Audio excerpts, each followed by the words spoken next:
Bonjour, chère promotion du Master CCA de l'UNCG de Casablanca.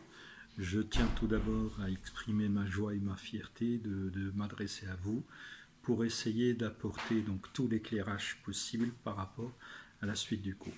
Donc, ce que nous apprêtons à faire, c'est de déclencher le travail portant sur la mise en place de la Balanced Scorecard.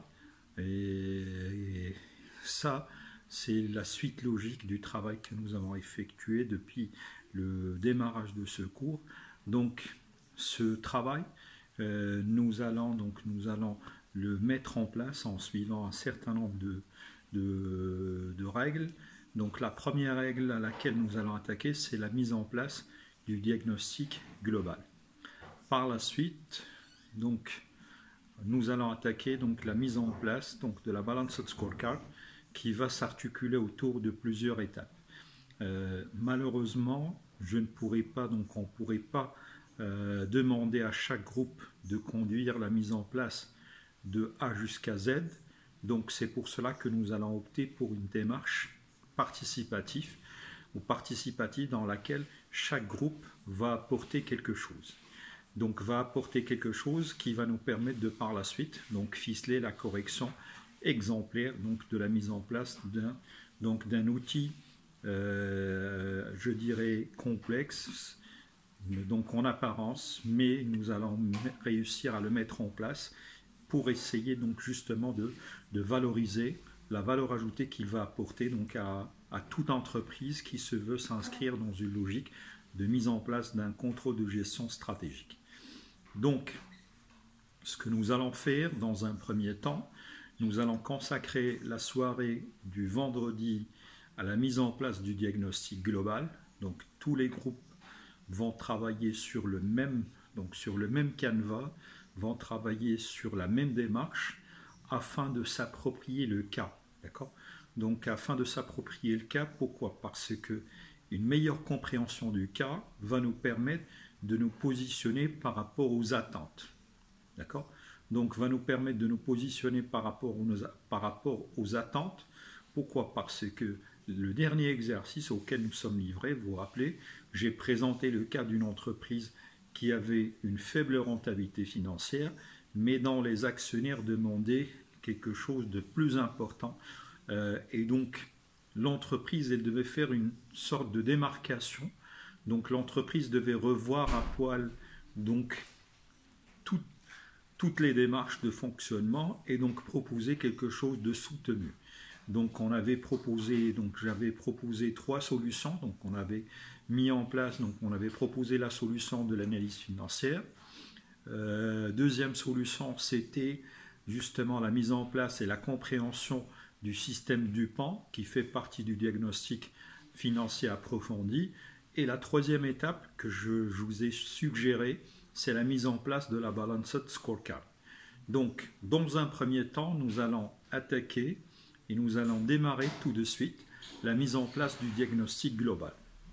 Ce diagnostic global, tel que nous l'avions identifié lors de la séance introductive du thème du contrôle de gestion stratégique, on s'est mis d'accord que ce diagnostic global, il va couvrir 2 axes. L'environnement interne et l'environnement externe. Donc l'environnement interne, il va nous permettre de comprendre comment l'entreprise fonctionne en interne. Pour cette compréhension, donc on a besoin de s'intéresser à 4 axes d'analyse. D'abord l'organisation, d'accord ? Deuxième élément, les ressources qu'elle va mettre en place. Et lorsqu'on parle de ressources, donc on va parler de ressources financières, on va parler de ressources humaines et on va parler de ressources techniques. Donc en somme, l'environnement de l'entreprise, l'environnement interne de l'entreprise va être composé de 4 axes à analyser. Donc d'abord l'organisation, les ressources humaines, les ressources techniques et les ressources financières. Donc pour analyser l'environnement interne de cette entreprise, on va mettre en place un diagnostic interne. Donc ce diagnostic interne, il va nous permettre de couvrir ces axes et il va nous permettre de déployer des outils d'analyse appropriés. Donc pour analyser l'organisation, on va mettre en place un diagnostic organisationnel. Pour analyser les ressources techniques, on va mettre en place un diagnostic technique. Pour analyser et évaluer les compétences clés chez l'entreprise, on va mettre en place un audit social. Et pour apprécier ou porter un éclairage ou un jugement sur la situation financière ou sur les ressources financières, on va mettre en place ce qu'on appelle un diagnostic financier. Donc l'objectif recherché ou la finalité derrière la mise en place d'un diagnostic interne, c'est essayer d'identifier et de tracer dans le temps les forces et les faiblesses de l'entreprise par rapport à ces 4 axes: l'organisation, ressources humaines, ressources techniques, ressources financières et donc les ressources humaines. Donc, une fois que j'ai bouclé le diagnostic de l'environnement interne ou le diagnostic interne, je vais m'intéresser au diagnostic de l'environnement externe. Et donc, dans l'environnement externe, il est question d'analyser les 4 axes parallèles. Donc, vous avez l'analyse du secteur d'activité, vous avez l'analyse de l'influence des environnements, vous avez aussi besoin d'analyser l'offre et la demande, et vous avez besoin d'analyser la concurrence. Donc les 4 axes, pour les analyser, on va mobiliser 4 outils que j'ai identifiés à travers la mise en place de l'analyse du secteur d'activité, afin de faire le point sur ses caractéristiques, sur ses fondamentaux, sur la logique d'évolution dans ce secteur, sur les concurrents qui sont en place, leur part de marché, l'historique du secteur, pour à peu près cerner les contours du sujet par rapport à l'analyse du secteur d'activité. Donc, pour apprécier l'influence des différents environnements, nous allons essayer de revenir sur l'approche PSTEL. Donc, approche PSTEL, c'est l'approche qui va nous permettre d'analyser les influences des environnements suivants: politiques, économiques, socio-culturels, écologiques, légales et technologiques. Donc, l'analyse de ces environnements va nous permettre d'identifier les tendances futures. Donc, les tendances futures, ça pourrait être des tendances critiques, comme ça pourrait être des tendances favorables. Et donc, là, on est en train de chercher à dégager, donc à identifier les tendances critiques et favorables afin de préparer la réaction de l'entreprise. Donc, dans le canevas que je vous remets, j'ai mis en place donc un système de notation afin d'analyser l'impact de chaque environnement.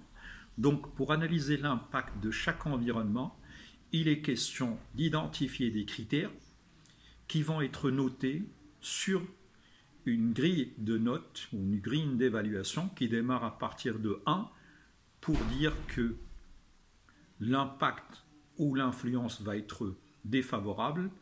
Défavorable si vous prenez la note de 2. 3, c'est pour dire que c'est satisfaisant. 4, c'est pour dire que c'est très satisfaisant. Et 5, si vous voulez parler d'excellence. Donc, ce que je suis en train de dire, c'est que l'approche PSTEL, elle va être utilisée dans le sens d'évaluer l'impact de chaque environnement afin de déceler donc l'impact de l'influence des différents environnements sur l'évolution de l'entreprise. L'analyse de l'offre et de la demande va nous permettre de cerner quelles sont les offres qui sont présentes, quelles sont leurs caractéristiques, est-ce qu'elles présentent des sérieuses menaces pour l'entreprise, est-ce qu'elles ont des faiblesses à exploiter, donc à transformer en opportunités.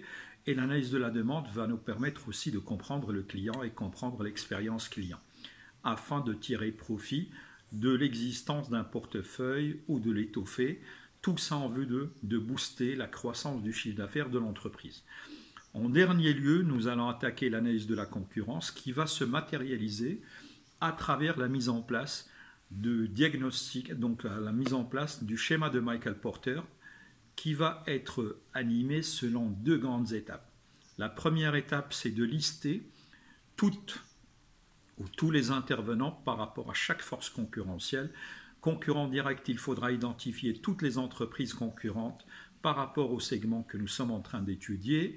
Il faudra énumérer toutes les catégories de clients, les catégories de fournisseurs, les banques qui sont en place, l'État, et donc accorder un intérêt particulier à la nature des produits de substitution qui peuvent remplacer le produit de base, accorder une attention particulière aux barrières à l'entrée qui peuvent freiner, retarder ou empêcher certains acteurs d'entrer dans le secteur d'activité.